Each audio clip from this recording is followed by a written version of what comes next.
Are you still talking about Jeffrey Epstein? This guy's been talked about for years.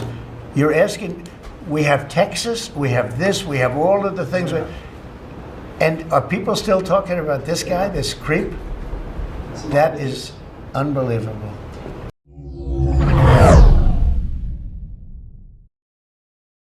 What's going on, everybody? So I meant to post a video a couple days ago about the capitulation of the Democrats.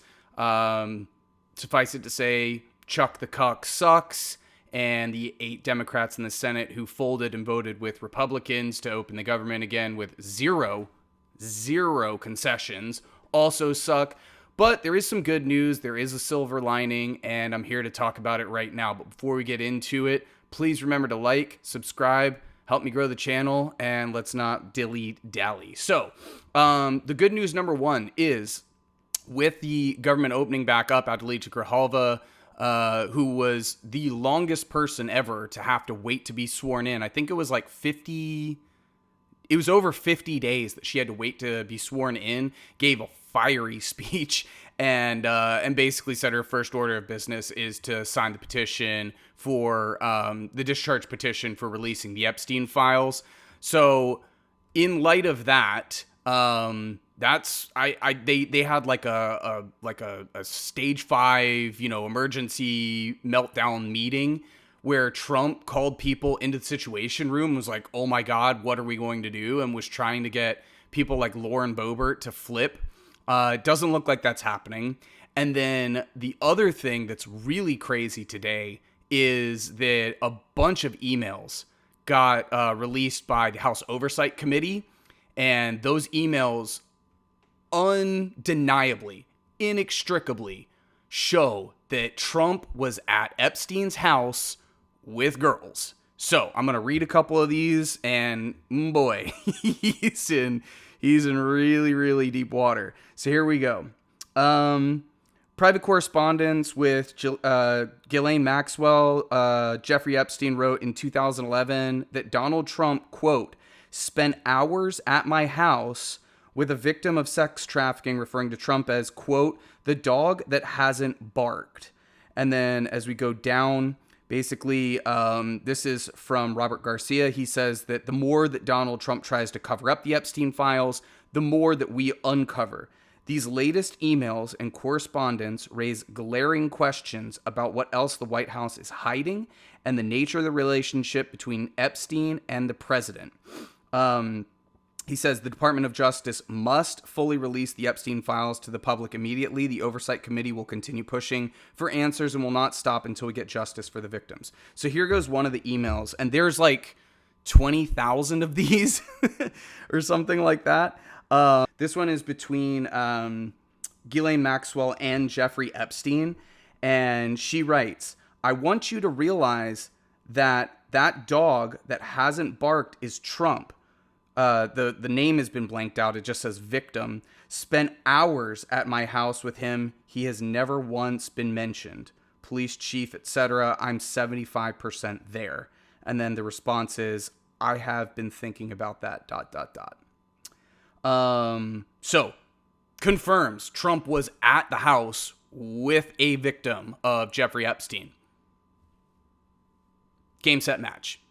And this was from, I want to read the date on this. This was April 2nd, 2011. So the most important thing is that, like, people will say, oh, they're just trying to take down Trump, blah, blah, blah. No, this was before he was even running for president. And then the second email that they have on here is from 2019, January 31st, 2019. And it says victim, it's been blanked out, Mar-a-Lago, and then something else that's been redacted as well.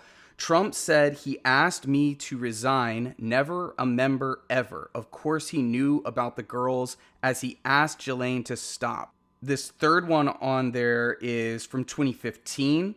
This is from Michael Wolff to Jeffrey Epstein. It says, I think you should let him hang himself. So the first part was, I hear CNN planning to ask Trump tonight about his relationship with ...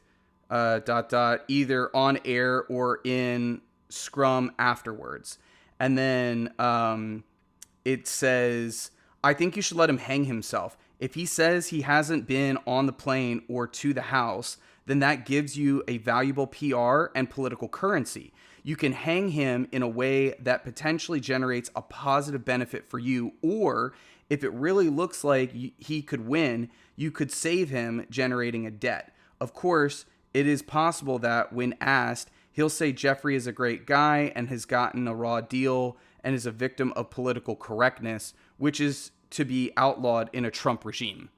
Okay, this one is really wild. This one is from December 2015. It says, now everyone coming to me thinking that I have juicy info on you and Trump because of this. Quote, I've known Jeff for 15 years. Terrific guy, unquote. Trump booms from a speakerphone. He's a lot of fun to be with. It's even said that he likes beautiful women as much as I do, and many of them are on the younger side. No doubt about it, Jeffrey enjoys his social life. That story will never die. And then it looks like Epstein wrote back, would you like photos of Donald and girls in bikinis in my kitchen? And this person, Landon Thomas Jr., wrote yes. There were stories about Trump being at the house. There's a story about Trump like walking into a glass door because he's not paying attention and he's busy like doing this, ogling it at underage girls over his shoulder. It's completely wild.